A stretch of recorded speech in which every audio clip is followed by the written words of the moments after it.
Welcome to Bourbon Writers. In tonight's show, we're calling this 5 Bourbons I May Have Gotten Wrong. That's right. These 5 bourbons, which have been in different blinds and first pour series, maybe I got them wrong. So tonight it's all about giving them a second chance and seeing, are they actually better than I remember? So when we come back, we're going to get started. We're going to go left to right, and we're going to save my favorite one for last. See you in a second. First up, the Ezra Brooks 99. And you might say to me, Mike, I don't remember you doing a first pour on the Ezra Brooks 99, nor any kind of blinds comparing it against another. You'd be right. This Ezra Brooks 99 was supplied to me in a sample, a 1-ounce bottle, along with 4 other very well-known bourbons, very expensive bourbons. And it was kind of like the baseline trick. In other words, could I tell the Ezra Brooks from the other more expensive, well-known bourbons? And apparently I couldn't. I ranked this as number 2 on the blind. So it's kind of reverse of what you probably thought this show was going to be about. Not necessarily cranking the recommendation up, and maybe cranking the recommendation down. So did this deserve second place finish in my subscriber blind I did, I don't know, it was a month or 2 back, where I ranked this number 2, beat out some heavyweights. So we're going to give this a second chance. Cheers.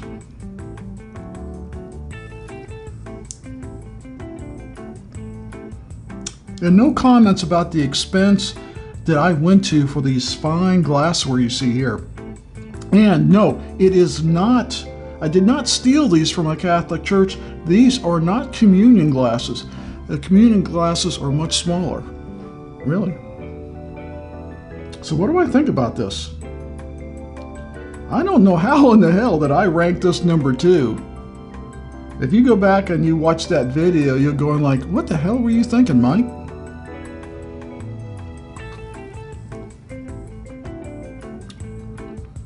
This has got kind of a funky taste to it. And I'm tasting ethanol, which I really don't like to taste in a bourbon. Don't mind tasting proof, but I don't want to taste the ethanol.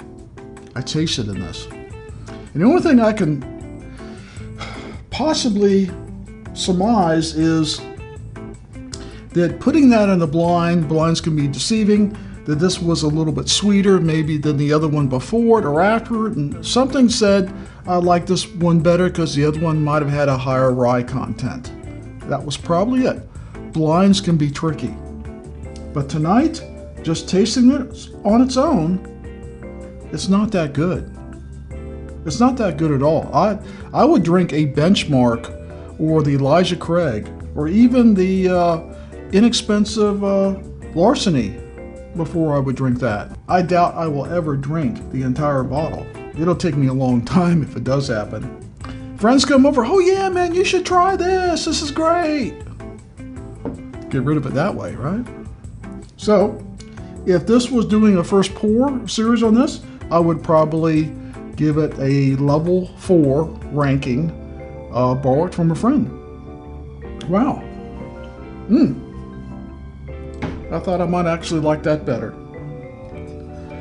Next up, the Benchmark Foolproof. Now we did a blind, a blinded by spice, in which we did the kind of Benchmark lineup. It was I think it was just 4 of them. There's more than 4, but the Foolproof was actually next to last, 3rd place.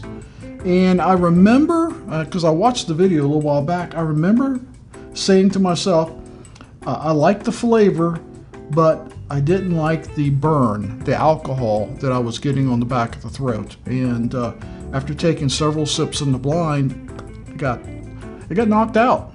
So, did the Benchmark deserve that?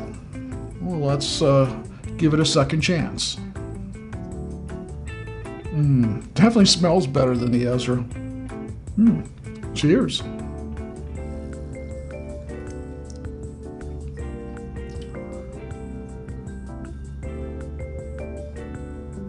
That actually is pretty good. I don't taste the alcohol in the back of the throat that I got during that blind. Maybe my throat was just a little more sensitive that day. Let's take another sip.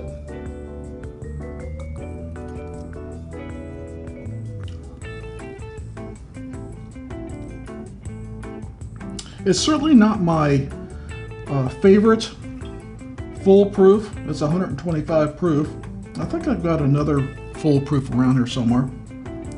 Yeah, the 1792 full proof. This is nowhere near the quality of the 1792 full proof, but it's pretty good. I will elevate that in my second chance. I will give it a level 3 shop around only because the benchmark has been widely fluctuating in price. I've actually bought this benchmark for under $10. In other places I see it for over $20. So I don't know what's going on in the distribution. I've heard that Sazerac wants to basically redo the whole branding with benchmark, and that may be why they're telling the distributors, get rid of this, we've got new stock coming. I don't know, but shop around. I do recommend it, but get it at a good price. If you can get it under $10, buy 2. Wow, so that got upgraded, didn't it? Poor old Bowman Brothers.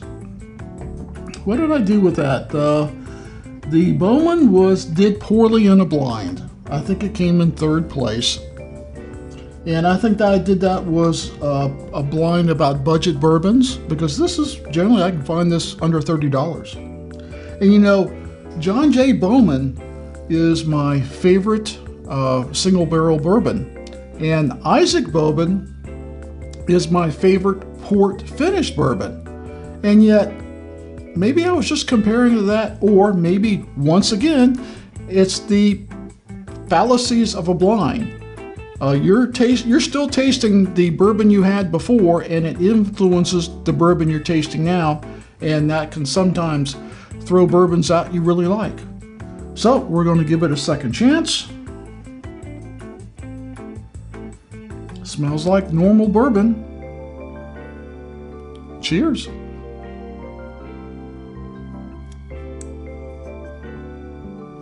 It's not a bad bourbon. In fact, it's certainly better than the Ezra 99.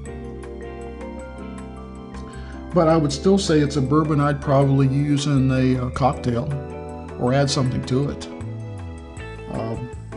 It just doesn't have the flavor of the John J. Bowman, nor the interesting finish of the Isaac. So I'm going to leave it at pretty much where I found it. We didn't do a first pour on that, but if I was doing a first pour on this, I would say borrow it from a friend, because for $30, there are better bourbons out there, unfortunately. It's not bad, but it's kind of like if you ever tried any of the other Bowman Brothers, you're going like, why do I own this? For $30, I'd rather have a Wild Turkey 101, I'd rather have than this, and that says a lot because I'm not a big Wild Turkey fan. So, level 4, borrow it from a friend. So basically that didn't change. So the one I probably got the most comments and shit over was this Blue Note Juke Joint Whiskey. This is the uncut, unfiltered. It's 118 proof, so it's got there. But I did make a comment by the time I edited the video, I'd had it a second time and it opened up a little bit and it got better. This is one of those bourbons you hear about all the time, like, oh yeah, it opens up, it gets better after a few days. It gets better after a few days. So, I did not give it a really good recommendation. What did I say about it? It did very poor in the first pour. I think originally I said borrow it from a friend, and then I came back in the edit and said shop around for the best price. Well, I really haven't seen this fluctuating in price much, so I don't know that that was a good recommendation. So we're giving it a second chance. It does smell very interesting. And I'm a big fan of the Blue Note Crossroads. It's one of my favorite finished bourbons. Cheers.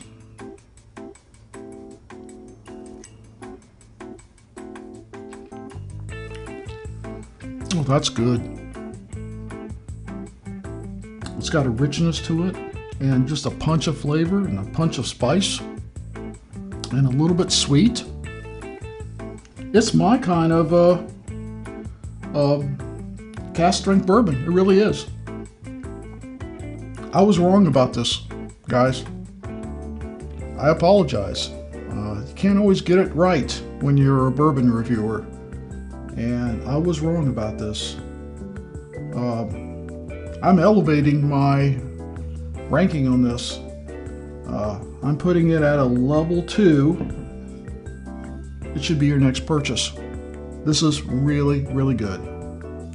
And as I remember, the price is very reasonable. Wow. I'll take another sip. I upped the recommendation on one sip. Wow.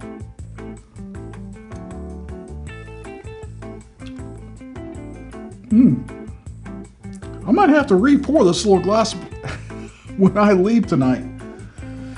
That's good. I was wrong about that. Okay. We saved the best for last. This guy right here. And I had such hopes for it. And I just thought the bottle was so cool. You know, like, no, it's not a Willet. I just thought, you know, it's a cool bottle. And although it looks strange, they have updated the labels, but as I understand, it's the same Southern Bourbon Whiskey. And I gave it a level 4. Bought it from a friend because I wasn't sure. I got a little bit different taste. It is Southern bourbon. I'm not quite sure what qualifies as Southern bourbon. I'm from the South.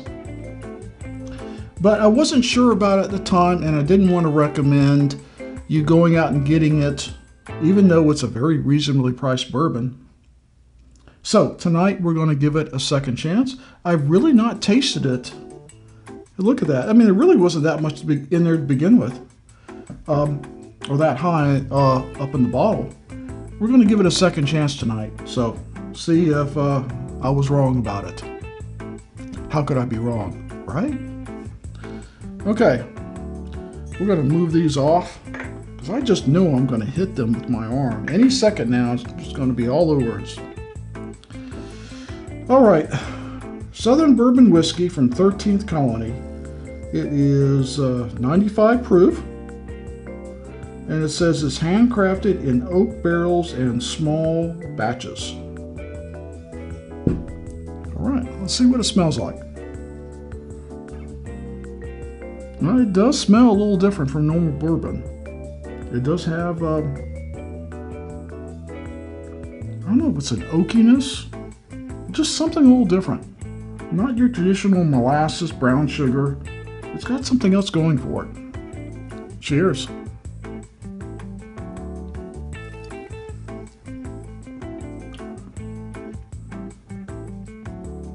That is different.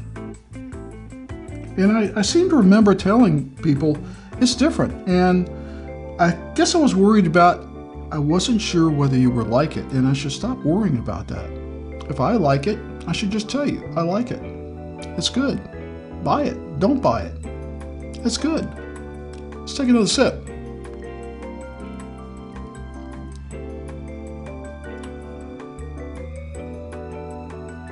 It definitely seems to me be corn forward. It's sweet. It's mellow. I don't get a whole lot of fruit. It's mostly just the sweetness, corn sweetness, maybe a little brown sugar, maybe a little vanilla going on there, and certainly I'm picking up oak. It's quite better than I remember.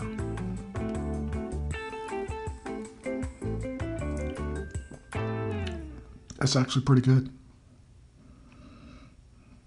I was wrong. Imagine that. Hey, Kim, I was wrong. I know she's not in the house at the time. That way I don't have to worry about her hearing me. Wow, take another sip. I was really wrong about this. I'm going to change my ranking. It's going to go all the way from level 4 up 2 points to level 2.